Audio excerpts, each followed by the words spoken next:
Hallo und willkommen zu Burdastyle.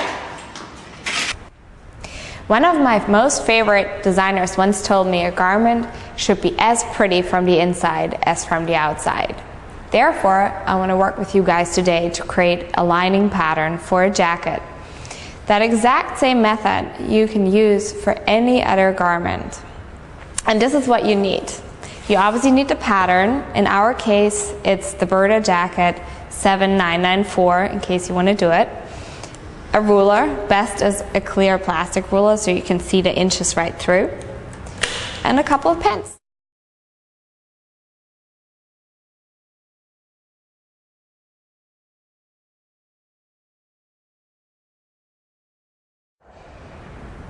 Let's look at the pattern first. As you see here, laid out is the center front, and right next to it the side front, the two front pieces.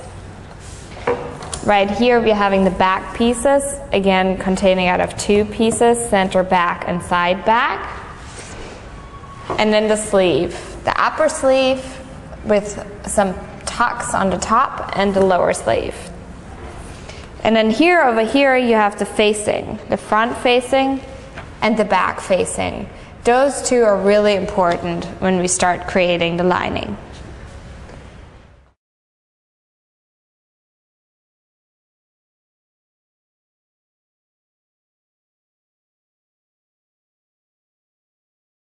To really get you clear on the pattern, I brought you two jackets. One already finished, where you see the lining inside, which looks beautiful. And I prepared one for you to see how we're going to create the lining. You see here the two front pieces, center front and the side front. The back contains two as well, center back and side back. The sleeve, you have the upper sleeve, and you see the smaller piece is the lower sleeve. And then most importantly for us right now, you see the front inside facing, which wraps all the way around here. And this little piece is the back facing.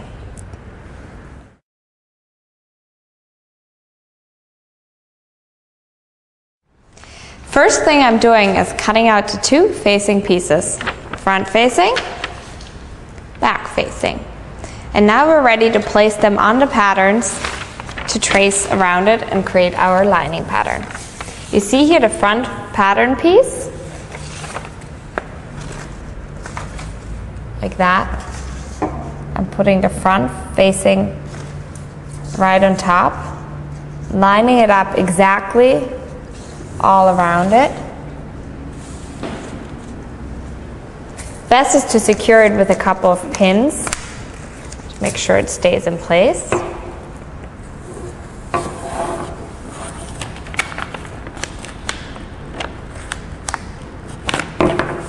And now I'm going to take a pen and my ruler, and I'm going to trace that line in, because that is the line off the facing, which will tell me where the facing ends and where the lining will start.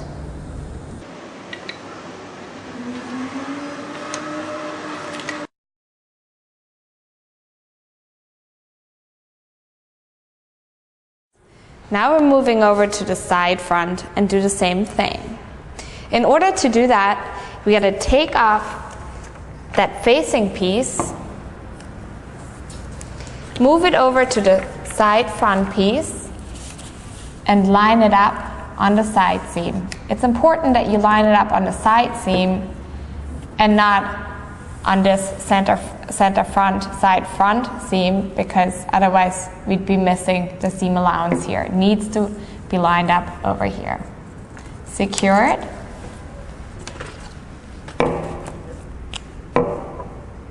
And draw on your line. Not so hard.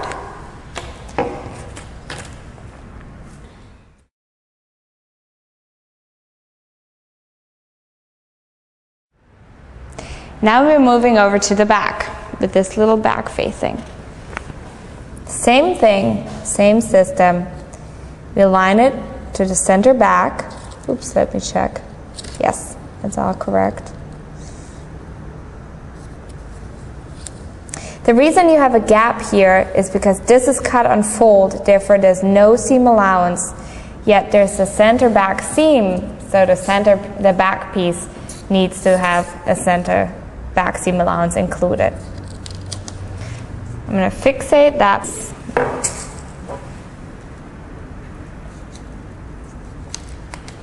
And again, draw a line around it.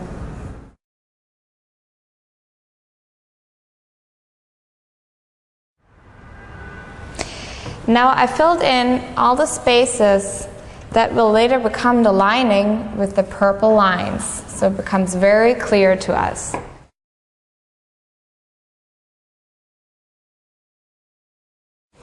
As you see though, the back is not marked yet at the hem as it is here with the red line. So now in order to do that, I'm going to first show you a couple things on our finished jacket. You see here, from the front to the back, it starts becoming looser and looser and having more and more of an ease, to up about 1/2 inch. The reason for that is that if you sew a lining all tight, it allows you no movement, but like that, you're sitting really comfortable in it. Now we're going to create that same ease for you at the bottom of the back pieces. Here's what we have to watch out for in order to create that ease. If you look here at our back pattern, you have the hem fold line and the hem allowance. The hem allowance is the piece that will later be flipped up, just as you see in our unfinished jacket, like that. So you would assume that you would fit in the lining just to fill in all the way to here. But that's not what we're doing, just because we want to create that ease that we had talked about earlier. We're going to actually cut the lining all the way down to the hem fold line. In order to make that match up with our front piece, we have to smooth down the line that we had drawn in originally from the facing to meet that hem fold line. I'm going to do this and you'll see.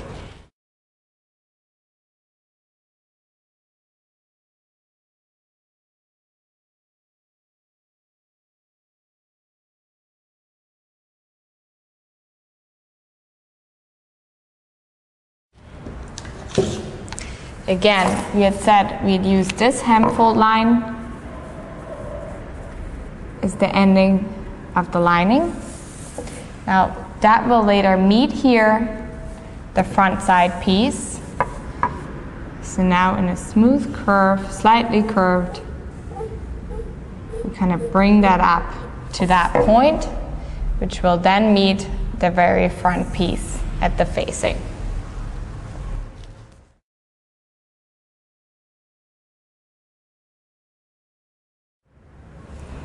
Now I'm going to show you again each piece that we created, each pattern piece. This, the center front, and you see here the sewing line that connects facing and lining, the side seam, and the shoulder. The side front, now again, is the original lines all around, except at the hem, which we smooth down to the bottom. The reason, just remember, is the ease. In any other garment where you want to use this technique, you may want to follow the facing. In this case, we decided to add the ease. Now the back pieces follows the original outline of the pattern piece, then the hem fold line over, and again the original line. The same with the back. Original line here, then the neck minus the facing as we had drawn it in originally, the center back, and the hem fold line.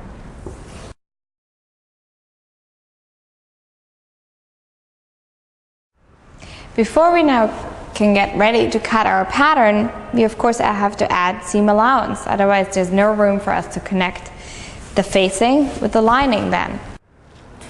For the seam allowance, you need to draw in a line about 1/2 inch away from the drawn in original line, all around here, all the way to here. Then you kind of smooth it into nothing here. Since we already have all that ease, we don't need to add any extra seam allowance. Nothing here, but then again on the neck, another line of about 1/2 inch away from that drawn in neckline. Front and back pattern are now ready to go. You see your cut line here. This is where it smoothes into the ease. This is where you then keep on cutting. And here at the neck. What is important to know is when you attach the lining later to the facing, you have a 1/4 inch seam allowance for the facing and the lining. Now you can either use this pattern and cut it out or copy it if you want to make sure to save that patterns for your files in case you have one.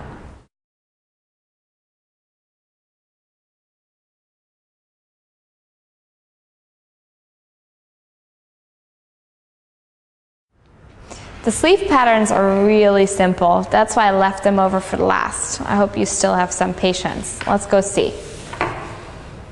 You see the upper sleeve and the lower sleeve.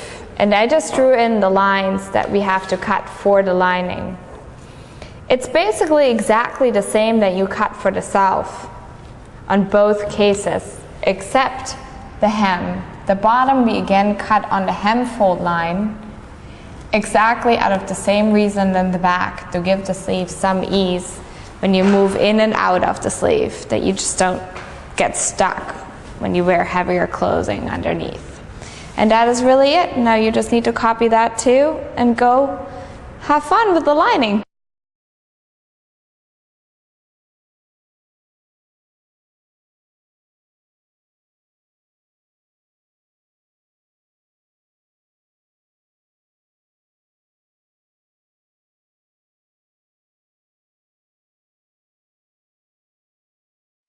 After you cut your lining, you should sew together exactly as you did with the jacket. And once you've done that, it should look like something like that. From the sort of outside, and here beautiful from the inside.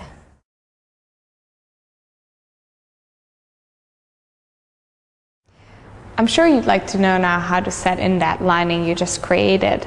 So here's how it goes. You take the self of the jacket and the lining and put them on top of each other, the right sides facing towards each other. You find yourself the center back of self and lining and start pinning from here. That's what you do all the way around. See here? Lining on top of self.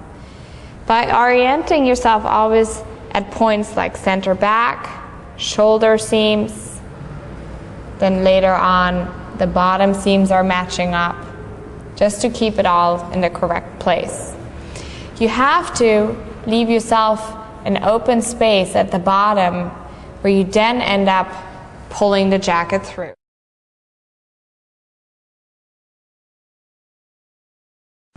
Once you're done sewing all around it, leaving a part open at the bottom, you're ready to turn the jacket and see how it worked out.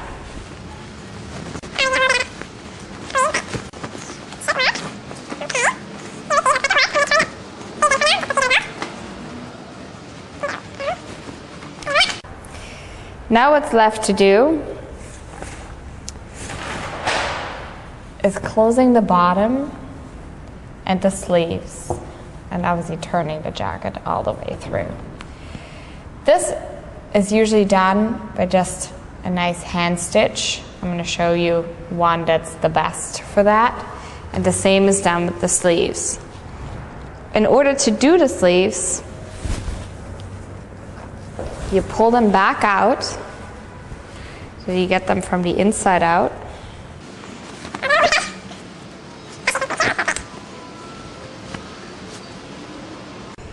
You turn the hem.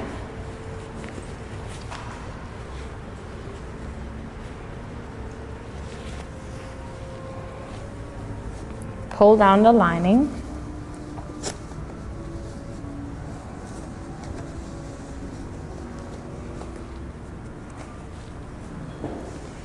Actually, then with an iron board, fold that over, iron it straight, just about a 1/4 inch or so. Pull it back and hand stitch it onto the sleeve. Same here. You fold this over, fold over the lining, again about a 1/4 inch. Press it down so it's nice and neatly, and then hand stitch it all the way over.